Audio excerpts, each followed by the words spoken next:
Group স্টেজের last ম্যাচে নেদারল্যান্ডকে 17 রানে হারালো ভারত। বাকি ম্যাচগুলোর মতো এই ম্যাচেও ভালো স্টার্ট হয়নি। বিশ্বকাপের আগে সবচেয়ে ইনফর্ম ব্যাটসম্যান অভিষেক শর্মা বিশ্বকাপে এসে নিজের ফর্ম হারিয়েছেন। এই ম্যাচে 0 রানে আউট হয়ে ব্যাক টু ব্যাক তৃতীয়বার 0 রানে আউট হলেন। যদিও তিনি তাড়াতাড়ি আউট হয়ে গেলেও পাওয়ার প্লেগুলো বেশ ভালোই কেটেছে, কিন্তু সুপার 8-এ অভিষেক শর্মার ফর্মে থাকাটা খুবই দরকার। ভারত পাওয়ার প্লেতে এই ম্যাচে 2 উইকেটে 51 রান করেছিল।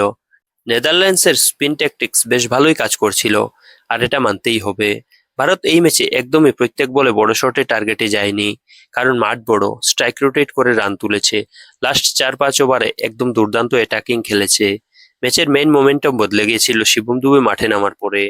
প্রথমে একটু স্লো খেললেও পরে উনি উনার আসল রূপ ধারণ করেছিলেন। হার্দিক পান্ডিয়া আর শিবম দুবে একটা পার্টনারশিপ করেছেন। হার্দিক পান্ডিয়া ও শিবম দুবের পার্টনারশিপটা বেশ ভালোই জমেছিল। অভিষেক শর্মার জন্য তার প্রথম টি-20 বিশ্বকাপটা একদমই ভালো যাচ্ছে না। প্রথমে নামিবিয়ার এগেনস্টে পেটের সমস্যার জন্য খেলতে পারেননি, তারপর টানা 0 রানে আউট হয়েছেন। নেদারল্যান্ডসের এগেনস্টে তিনি 3 বলে 0 রান করে প্যাভিলিয়নে ফিরেছেন। এই আউটটাও অনেকটা পাকিস্তান ম্যাচের মতোই হয়েছে।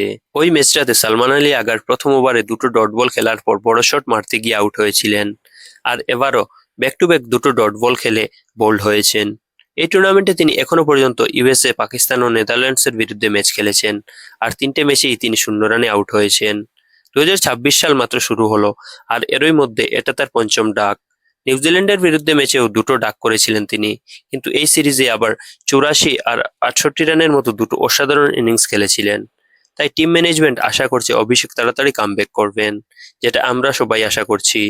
সুপার 8 থেকে হয়তো আবার অভিষেক শর্মা তাণ্ডব দেখতে পারবো আমরা। কিন্তু এখন আরেকটা প্রশ্ন উঠতে পারে, অভিষেক শর্মা তো ফর্মে নেই, তাহলে কি টিম ম্যানেজমেন্ট ঈশান কিশনের সঙ্গে সঞ্জু স্যামসনকে ওপেন করানোর কথা ভাবতে পারে? অভিষেক শর্মা এখনো পর্যন্ত একটাও রান করতে পারেননি। টুর্নামেন্ট শুরুর আগে সবাই ভেবেছিল এবার অভিষেক শর্মা টি-20 বিশ্বকাপে তাণ্ডব চালাবেন, কিন্তু এখনো পর্যন্ত সেটা হয়নি। টুর্নামেন্টের আগে দারুণ ফর্মে ছিলেন তিনি। লাস্ট 7টা ইনিংসে 5টা ডাক। ভারতের ওপেনিং সমস্যা আগে সঞ্জু স্যামসনকে নিয়েছিল। 2025-এ তার ফর্ম একদমই খারাপ ছিল, কিন্তু অভিষেক শর্মার খারাপ ফর্মটা একদমই বাজে সময় এসেছে, কারণ ভারত সুপার 8-এ উঠেছে এবং এখন তার ফর্মে থাকাটা খুবই দরকার।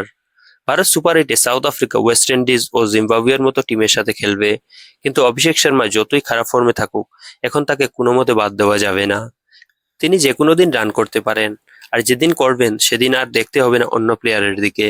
আবার সঞ্জু স্যামসন তার টেকনিকে কিছু চেঞ্জ করেছেন, এখন আর বড় ইনিংস খেলতে পারছেন না। 2026-এ 6টা ইনিংসে মাত্র 68 রান করেছেন। আমি মনে করি অভিষেক শর্মার আউটগুলি নিয়ে চিন্তার কিছু নেই, শুধু তার একটু ভালো স্টার্ট দরকার, তারপর তিনি রিদম ধরে নেবেন। কিন্তু সঞ্জু স্যামসনের টেকনিক্যাল সমস্যা দেখা যাচ্ছে। যাই হয়ে যাক, অভিষেক শর্মা এখন টি-20-তে পার্মানেন্ট ওপেনার, তাই তাকে রিপ্লেস করে সঞ্জু স্যামসনকে খেলানো একদমই অসম্ভব। আবার হার্দিক পান্ডিয়া এই ম্যাচে টি-20 ক্রিকেটে 6000 রান কমপ্লিট করেছেন। এই রেকর্ড ছুঁতে তার মাত্র 22 রান দরকার ছিল।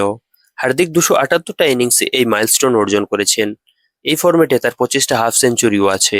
ভারতের স্পিন খেলতে একটু প্রবলেম হচ্ছে, এটা স্পষ্ট বোঝা যাচ্ছে। ফিল্ডিংটাও বেশ ভালো করছে না দল। পাকিস্তানের বিরুদ্ধে ম্যাচে তিলক বর্মা 2বার, ঈশান কিষান 1বার আর কুলদীপ যাদব 1বার ক্যাচ মিস করেছেন। কিন্তু এবার সুপার 8-এ সব টাফ ওপোনেন্টের এগেনস্টে যদি এরকম ক্যাচ মিস হয়, তাহলে তারা বারবার সুযোগ দেবে না। তাই ভারতকে সুপার 8-এ তাদের সেরাটা দিতে হবে।